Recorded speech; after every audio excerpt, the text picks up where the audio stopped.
आणि आता राजकीय वर्तुळातून बातमी बघूयात। भाजपच्या कोअर कमिटीच्या नेत्यांची बैठक नुकतीच पार पडली। चंद्रशेखर बावनकुळे यांच्या अध्यक्षतेखाली ही बैठक झाली। यावेळी भाजपनं महाराष्ट्रात 150 पेक्षा जास्त जागा लढवाव्यात असं मत वरिष्ठांनी व्यक्त केलं।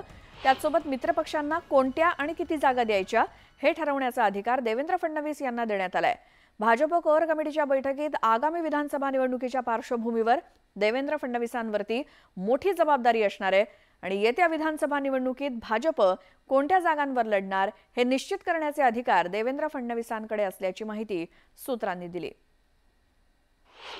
जागा निश्चितीकरणाचा फॉर्म्युला, निकष, जिंकण्याचं नियोजन आणि त्या आधारावर जागांचं वाटप, जागांची निश्चिती हा कार्यक्रम सुद्धा त्या ठिकाणी ठरलाय आणि त्याची सुरुवात माननीय देवेंद्रजींच्या नेतृत्वात त्यांना संपूर्ण अधिकार देऊन सुरू करण्याची भूमिका पक्षाने स्पष्ट केली।